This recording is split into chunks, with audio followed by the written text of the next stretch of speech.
Sometimes life is completely calm, and sometimes it places you at a point where only two voices remain within you. One says, "You cannot do this," and the other whispers, "Just one more step, just one more step." But the truth is, not every person can hear that second voice. Some people break, and some reach an elite level. Why? Because there are two kinds of minds in this world. An ordinary mind that changes when it sees the circumstances, and an unbeatable mind that changes the circumstances. Mark Divine, Navy SEAL commander, says, "Strength does not live in muscles. Strength lives in that place where even after all the pressure, a person refuses to bend." Now think if you could build such a mind within yourself, a mind that hears fear but does not break from it, that feels exhaustion but does not stop, that rises above other people's thinking and treats its goal as its own religion. What would your life look like? Could you go beyond your limits? Could you transform into the very person you quietly see in your dreams every night? In today's story, we will not just listen to a book summary, we will descend into a mental battlefield, where you will learn how to build your own unbeatable mind. Take a deep breath and walk with me on this journey, because what lies ahead is not just heard, it is felt. It was exactly 2 a.m. The cold wind rising from the California ocean blew across the dark grounds of the base. Stars in the sky were steady in their place, as if they had no idea what test the human mind and body was going through below. But below, a 5-year-old young man was standing in the water, trembling. His name was Mark Divine. Yes, the same Mark who the world would later know as Navy SEAL commander, martial artist, and guru of mental toughness. But today's Mark was not that person. This Mark was afraid, exhausted, and on the verge of giving up. His lips were turning blue. Ice-cold water up to his waist was cutting through his bones. Breaths short and broken as if every inhale was a battle. But this was just the beginning. This was Hell Week, the most merciless, brutal, and psychologically torturous phase of Navy SEAL training. This is the week where a person cannot sleep, cannot rest, forgets warmth, and loses faith in themselves. 7 days, 20 hours in water, 20 hours in mud, 20 hours in screaming, and the rest of the time in pain.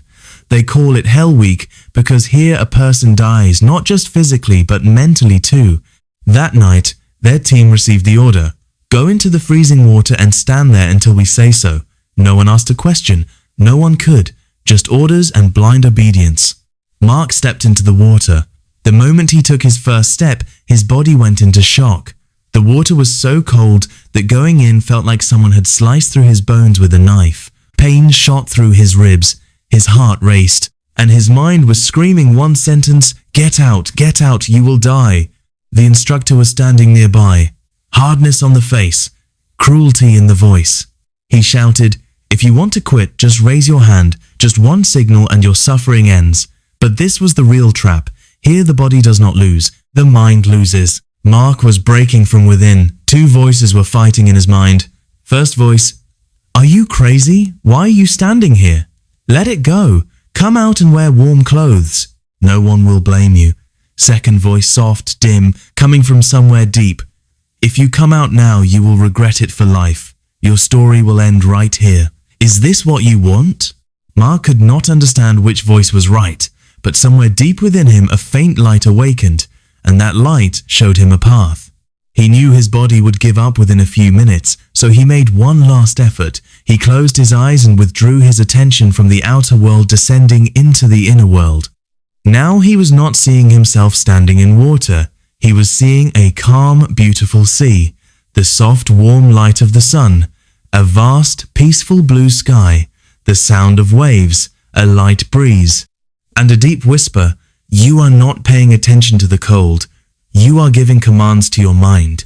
It was imagination, but this imagination became armor for him. The instructor kept shouting, the shivering body kept trembling, but Mark was neither fully present nor fully absent. He had entered a world where pain is felt, but it does not become your master. Slowly, his breaths began to lengthen. The shaking eased a little. The fear was still there, but it was no longer ruling over him. Hours passed. Finally, the order came. Everyone come out. Mark's legs were numb. His body was shaking, but on his face no fear, just a calm steadfastness. The instructor came toward him. He looked into Mark's eyes and quietly said, "You won today, not against the cold, but against your own mind." That night, Mark Divine understood having an unbeatable mind does not mean being fearless. It means moving forward in spite of fear. He felt it, the mind can kill you, and the mind can make you invincible. The difference is only in how you train it. Mark changed in that very moment. He made a decision. I will not just become a Navy SEAL. I will become a mental warrior. The years that followed were difficult, filled with pain, filled with defeat, but built from slow, steady progress. He trained his mind to see pain as information, fear as a compass, exhaustion as a challenge, and obstacles as a training ground. From that very training, he became a Navy SEAL commander, martial artist, ultra-endurance athlete, entrepreneur, and mentor to millions. And that experience transformed into a book, Unbeatable Mind, a book that is not just read, but lived. Today, in the coming chapters, we will understand the 5 principles that can transform an ordinary person into an extraordinary warrior. This journey has not ended yet. In fact, it begins right here. Chapter 1. The 5 Mountains. Mark Divine says that a person is not made of just flesh, bones, habits, or memories. We are made of 5 invisible mountains, mountains that write the true definition of our character, our strength, and our limits. And until all 5 mountains are balanced, a person can never reach their peak. The first mountain is the physical mountain.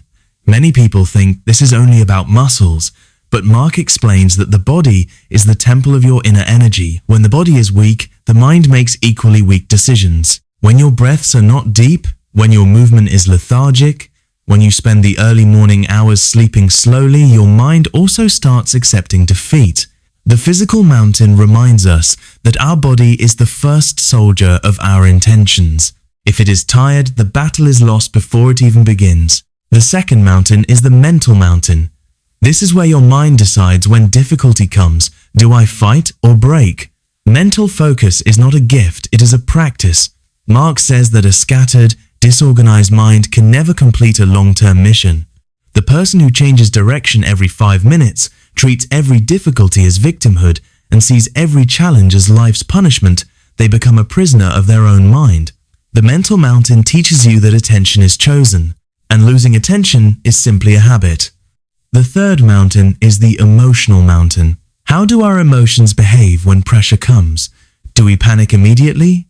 Does anger take control of us? Does disappointment stop us? Mark says this mountain is the most underestimated, yet the most important, because the real battle is not fought with the body, it is fought with emotions. No matter how strong your mind is, if emotions are unstable, your foundation is weak. Emotional stability does not mean becoming emotionless. It means understanding that emotions come like waves, and they must be let to break into noise, not escaped from. The fourth mountain is the intuitive mountain, that faint inner voice that we often ignore. Mark says intuition is not magic. It is the wisdom your mind has collected from experiences, mistakes, and victories. When you are calm, attentive, and reduce the noise, this voice becomes clear. Intuition tells us which path is right, which people are good for us, and which decision will move us forward. Many times we don't fail because the path is difficult. We fail because we ignored our own inner guide. And finally comes the spiritual mountain. This is not about religion or tradition. This is about the purpose that gives you a reason to keep walking. The day a person loses their purpose, that is the day their energy begins to run out. The spiritual mountain is that spark which says, you are struggling because there is a mission within you. The deeper the purpose, the more stable, firm, and unshakable the mind becomes. Mark Divine says again and again, if any of these 5 mountains is weak, unbalanced, or broken, a person can never reach their highest performance, because the peak is not found through strength alone. The peak is found through alignment. This is why he gives one simple instruction. Dedicate part of your day to strengthening your body and mind. Spend the rest balancing your purpose and emotions. When these 5 mountains rise together, a new person is born. A person who is not ordinary but genuinely unbeatable. Visualization sends signals to our brain that this is possible, and when the mind accepts something as possible, the body starts fighting for it. Mark Divine says, what the mind can imagine, it can also achieve.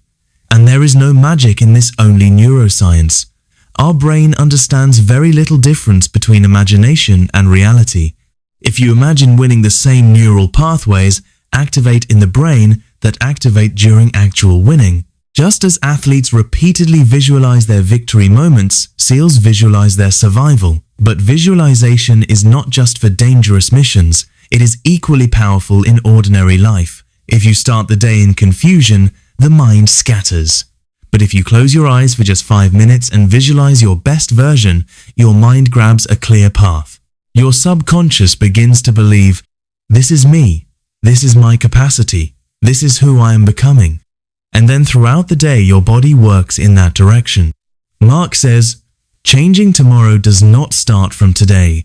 It starts from building the picture of tomorrow in your mind. And this 5-minute visualization becomes your greatest ally. So every morning, take a moment.